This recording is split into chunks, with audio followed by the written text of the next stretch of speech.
Canadian military honors were presented to a New Brunswick family recently, a Silver Cross for their son, retired Sergeant Ryan Anderson, a veteran of Afghanistan.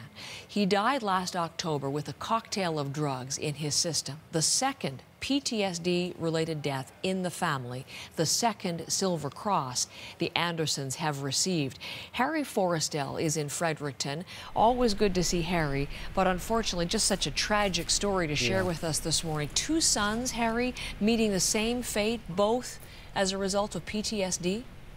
This, Heather, is the story of two brothers who fought with courage and distinction in Afghanistan in 2007. You probably remember a particularly bloody period in that war that Canada was involved in.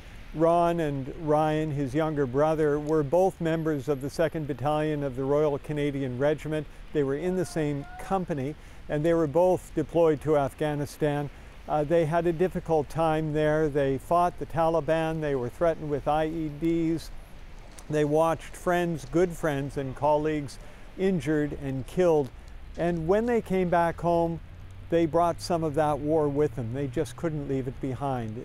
Ron had been deployed to Bosnia, Kosovo, Croatia. He had seen combat before. He was the older brother, but even so, Afghanistan was particularly difficult.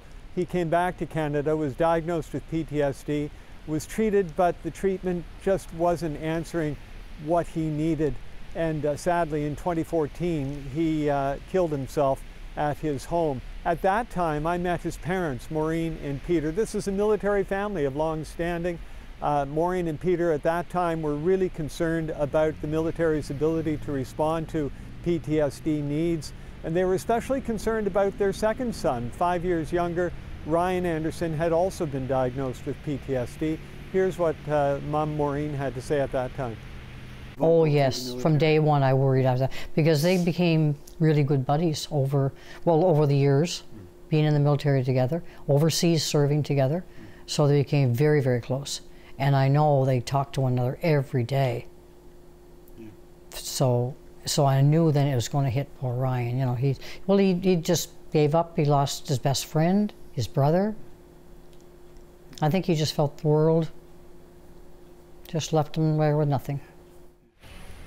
Maureen Anderson there from my conversation with her a few days ago, and her concerns were well-founded because in October of last year, Ryan, her second son, died. His heart simply stopped. He was 38 years old, but a toxicology report showed in his blood some of the drugs that he was taking to be treated for PTSD, but also cocaine and the deadly opioid carfentanil, Heather. It's always so courageous to hear the families come forward and share their stories. And as you mentioned, Harry, this is a military family, and yet, you know, two of their boys, how are they coping?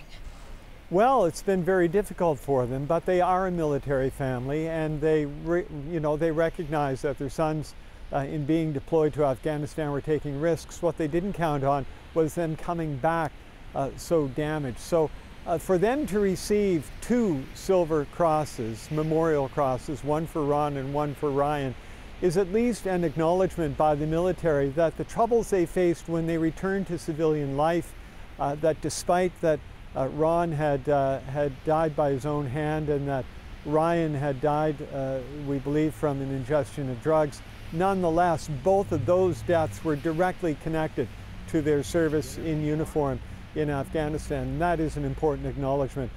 Maureen and Peter still want to see more done for PTSD, but they also recognize that the military has done more on that subject in the past few years.